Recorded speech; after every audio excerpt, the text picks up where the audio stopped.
சற்று முன் வெளியான மிகப்பெரிய ஒரு கார் விபத்து. விபத்தில் சிக்கிய நடிகர் மற்றும் தமிழகத்துடைய முதலமைச்சர் நடிகர் விஜயுடைய அம்மா ஷோபா வெளியான அதிர்ச்சி செய்தி ஒட்டுமொத்த தமிழக மக்களையும் கண்ணீர்ல மூழ்க வச்சிருக்கு. தமிழ் சினிமாவுடைய மிக முக்கியமான நடிகரா இருந்த நம்ம விஜய் அவர்கள் இப்போ தமிழ்நாட்டுல கிட்டத்தட்ட 108 தொகுதிகள்ல தனிச்சு நின்னு ஜெயிச்சு, இப்போ கூட்டணி கட்சிகளுடைய பவரால அவரு இன்னைக்கு தமிழகத்துடைய முதலமைச்சரா பதவியேற்க போறாரு. இத தமிழக அரசியல்ல இருக்கக்கூடிய மூத்த தலைவர்கள் யாருமே எதிர்பார்க்கல. இப்படி ஒரு சம்பவம் நடக்கும்னு யாரும் கணிக்கவும் முடியல. அப்படி தமிழ் சினிமால சாதிச்சு காட்டின நடிகர் விஜய் அவர்கள் அரசியலையும் பெரிய மாற்றத்தை கொண்டு வந்து யாரும் எதிர்பார்க்காத சில விஷயங்கள இன்னைக்கு பண்ணியிருக்காரு. இது ஒட்டுமொத்த தமிழக அரசியல் களத்தையும் ஆட்டம் காண வச்சிருக்கு. இப்படி ஒரு சம்பவம் உண்மையிலேயே யாரும் எதிர்பார்த்திருக்கவும் மாட்டாங்க.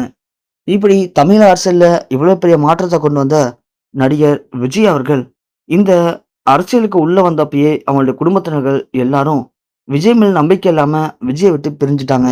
குறிப்பா விஜயுடைய மனைவி, மகன், மகள் இவங்கெல்லாம் இப்போ லண்டன்ல இருக்காங்க.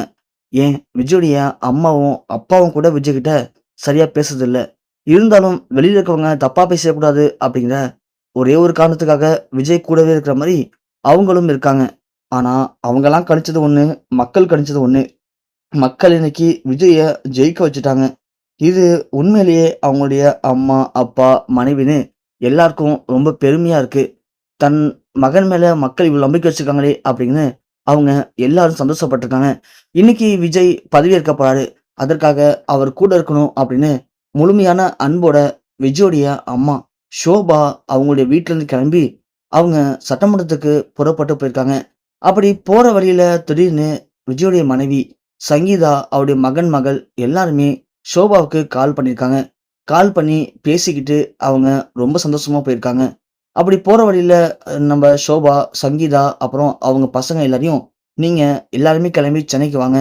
வந்து உங்க அப்பாவ பார்த்து பேசுங்க" அப்படின்னு ஷோபா சங்கீதாவட்டையும் பேசியிருக்காங்க. ஆரம்பத்துல சங்கீதா முடியாதுன்னு சொல்லி பேசியிருக்காங்க. ஆனா ஷோபாவுடைய வற்புறுத்தலுக்கு பிறகு சங்கீதா, "ஓகே நான் கிளம்பி சென்னைக்கு வரேன்" அப்படின்னு அவங்களும் சொல்லியிருக்காங்க. இப்படி பேசி முடிச்சுட்டு ஷோபா, "இதுக்கப்புறம் நம்ம பையனுக்கு எந்த பிரச்சனையும் இருக்காது.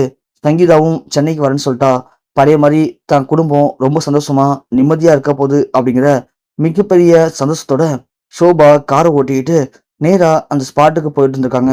அப்படி போற வழியில ஷோபா எதிர்பாராத விதமா மிகப்பெரிய ஒரு கோர விபத்து ஏற்பட்டிருக்கு. அதுல விபத்துல ஷோபா சிக்கியிருக்காங்க. சிக்கி உடல் கருகி நடு ரோட்ல அவங்களுக்கு ஏற்பட்டிருக்க மிக பெரும் பரிதாபம். அங்கிருந்து எல்லாரும் அவங்கள மீட்டெடுத்து கொண்டு வந்து மருத்துவமனையிலும் அனுமதிச்சிருக்காங்க. அனுமதிக்கப்பட்டு சிகிச்சை பெற்று வந்த ஷோபாவுக்கு அடுத்த சில மணி நேரங்களிலேயே சிகிச்சை பலனின்றி ஏற்பட்டிருக்க மிக பெரும் துயரம் ஒட்டுமொத்த தமிழக மக்களையும் உச்சக்கட்ட கண்ணீர்ல மூழ்க வச்சிருக்கு.